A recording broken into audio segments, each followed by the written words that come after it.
ఇవాల్టి exclusive field report అంశాలు ఒకసారి బ్రీఫ్గా చూద్దాం.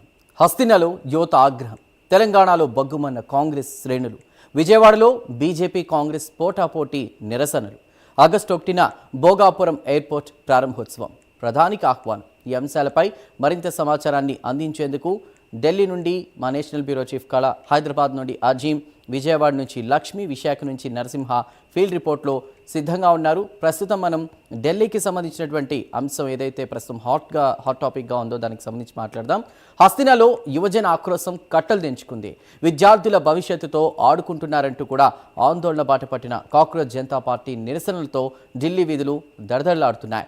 ఇంకా ఢిల్లీలో విద్యార్థుల ఆధ్వర్యంలో జరుగుతున్న నిరసనలు కొనసాగుతున్నాయి. ప్రధానంగా నీట్ పరీక్ష పేపర్ లీక్, పరీక్షా వ్యవస్థలో సంస్కరణలు కోరుతూ సాగుతున్నాయి. ఇక దీంతో పార్లమెంటు సమీపంలో భారీ భద్రతను కూడా ఏర్పాటు చేశారు. కొన్ని మెట్రో స్టేషన్లను తాత్కాలికంగా మూసివేయగా ఇక మధ్య ఢిల్లీలో ట్రాఫిక్ ఆంక్షలు కూడా అమల్లో ఉన్నాయి. ప్రతిపక్ష నేతలు కూడా నిరసనలకు మద్దతు తెలుపుతూ పార్లమెంటులో ఆందోళన చేపట్టారు. ప్రస్తుత పరిస్థితిని వివరించడానికి మా నేషనల్ బ్యూరో చీఫ్ కళా ఫీల్డ్ రిపోర్ట్లో సిద్ధంగా ఉన్నారు. కళా, చెప్పండి. దాదాపు మనకు జంతర్ మంతర్ సీజేపీ పార్టీకి సంబంధించినటువంటిది జరుగుతున్నటువంటి ధర్నా ఒకవైపు పార్లమెంటు మార్చ్ నిర్వహించిన తర్వాత మరింత కట్టుదిట్టమైనటువంటి భద్రత మధ్య ఇటు కంటిన్యూగా నడుస్తున్నటువంటిది. ఇప్పుడు ఏదైతే జంతర్ మంతర్ దగ్గర మనం ప్రస్తుతం ఉన్నాము, పరిసరాలను ఒకసారి చూడొచ్చు. రాహుల్ ఫోకస్ గారు, ఇక్కడంతా కూడా ఇక్కడ సెక్యూరిటీ ఉన్నటువంటిది ప్రస్తుతం ఏదైతే పార్లమెంటు సమావేశాలు ఒకవైపు జరుగుతూ ఉన్నాయి, అయినా కూడా ఎక్కడ ఇటు సీజేపీ పార్టీ ఖచ్చితంగా పార్లమెంటు మార్చ్ మరొకసారి నిర్వహిస్తాము అన్నటువంటి చెప్పినటువంటి ప్రకటన చేసినటువంటిది. మరొక వైపు అటు కేంద్ర మంత్రులతో కూడా సమావేశాలు కూడా జరుగుతూ ఉన్నాయి. అనంతరం ఇటు అంటే ఒకవైపు చర్చలు జరుగుతున్నాయి, మరొక వైపు సోనం వాంగ్చుక్ హాస్పిటల్లో కూడా నిరసన ధర్నా కూడా చేస్తున్నటువంటిది. దాదాపు ఇప్పటి వరకు కూడా అందుతున్నటువంటి సమాచారం ప్రకారంగా కొద్దిసేపటి క్రితంగా మెట్రో స్టేషన్స్ కూడా 16 మెట్రో స్టేషన్స్ ఢిల్లీలో ఉండేటటువంటి కనెక్టివిటీ ఉండేటటువంటి రాజీవ్ చౌక్, పటేల్ చౌక్, సెంట్రల్ సెక్రటరీ ఇటు మనకు కీలకంగా ఉండేటటువంటి ఇటు మెట్రో స్టేషన్స్ కూడా నిలుపుదల చేయడం జరిగింది. ప్రస్తుతము వస్తున్నటువంటి ఏదైతే యువత చాలా మటుకు కూడా మెట్రో స్టేషన్స్ నుంచి దాదాపు మనకు పార్లమెంట్ మార్చ్ నిర్వహించిన రోజు కూడా మెట్రో స్టేషన్స్ని ఆయుధంగా చేసుకొని లోపలికి చొచ్చుకొని రావడము, తర్వాత దాదాపు బస్సెస్ నుంచి కూడా చాలా మటుకు కూడా రావడంతో ఆ రోజు వేల మంది ఇటు పార్లమెంట్ ముట్టడించినటువంటిది.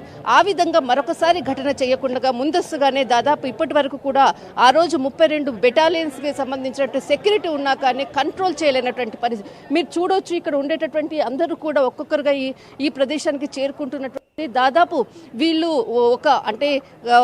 అంటే ఇక్కడికి రావడానికి కూడా మనకు మెట్రో స్టేషన్స్ నుంచి కూడా రావడానికి కూడా దాదాపు రాహుల్ ఉదర్ ఫోకస్ కరు రావడానికి కూడా దాదాపు ఒక 3-4 కిలోమీటర్ల మేర కూడా నడిచి రావాల్సి ఉంటుంది. అయినా ఇక్కడికి వచ్చేటటువంటి వాళ్ళు ఎలాంటి వెహికల్స్ కూడా లోపలికి కూడా పర్మిషన్ లేదు. కానీ ప్రస్తుతానికి మాత్రం ఇక్కడ ఉన్నటువంటి సిచ్యువేషన్కి ఇటు ఒకవైపు కాంగ్రెస్ పార్టీ, ఆమ్ ఆద్మీ పార్టీకి సంబంధించినటువంటి పార్టీలు కూడా ఇటు మద్దతు తెలపడము, తర్వాత అటు శరద్ పవార్ కూడా మద్దతు తెలపడము, ఇటు ఠాక్రేకి సంబంధించినటువంటిది కూడా పార్టీ కూడా శివసేనకు సంబంధించింది కూడా ఇటు మద్దతు తెలపడము, దాదాపు ఇటు కి సంబంధించినటువంటి మమతా బెనర్జీ కూడా ఇటు ఖచ్చితంగా ఇటు ధర్నాలో పాల్గొంటాను అన్నటువంటిది కీలక వ్యాఖ్యలు. మరొక వైపు ఇటు కేంద్ర మంత్రి జేపీ నడ్డాతో కూడా చర్చలు కొనసాగుతున్నాయి. కానీ వారికి ఉన్నటువంటి ఏదైతే కీలకమైనటువంటి డిమాండ్లపై కూడా ఇప్పటి వరకు కూడా ప్రకటన చేయలేదు. అటు రాహుల్ గాంధీ కూడా దాదాపు కొద్దిసేపు క్రితంగా ఇటు కీలకమైనటువంటి ప్రెస్ మీట్ కూడా పెట్టడం జరిగింది. అందులో కూడా ప్రభుత్వాన్ని ఇటు ప్రశ్నించినటువంటిది. నిన్న ఏదైతే పీఎం సంబంధించినటువంటి హౌస్ ముట్టడికి సంబంధించినటువంటిది కూడా దాదాపు రాత్రి వరకు జరిగినటువంటిది కూడా అంటే ఇటు ప్రధానమంత్రి హౌస్ సంబంధించిన ముట్టడిలో కూడా కాంగ్రెస్ ఈరోజు పార్లమెంట్లో అదే ప్రధానంగా 5 డిమాండ్లు ప్రధానమైనటువంటి డిమాండ్లు. ఆ డిమాండ్లపై ఖచ్చితంగా ప్రభుత్వము జవాబు చెప్పాలి అంటూ కూడా ప్రశ్నించినటువంటిది. కానీ ప్రస్తుతం మనము చూస్తున్నాము రాహుల్ ఫోకస్ గారు అక్కడ అంటే దాదాపు మనకు నెట్వర్క్ లోపలికి వెళ్ళేంత నెట్వర్క్ కూడా కొంత తక్కువగా ఉంటుంది. దాదాపు అక్కడికి అంటే ఈ స్టేజీ వరకు కూడా వెళ్లేందుకు కూడా హై సెక్యూరిటీ మధ్య ఖచ్చితంగా చాలా మటుకు కూడా అన్ని ప్రాంతాల నుంచి కూడా వస్తున్నటువంటిది. ప్రస్తుతము దీనికి సంబంధించినటువంటిది యువత ఇక్కడ ఉండేటటువంటి వారికి చాలా మటుకు కూడా వారికి సంబంధించినటువంటి ఫుడ్ అనుకోవచ్చు, చాలా కూడా వాళ్ళే స్వయంగా తీసుకొని వస్తున్నటువంటి దృశ్యాలు ఇప్పుడు కనపడుతూ ఉన్నాయి. రైట్ కలా, thank you for the report. Thank you.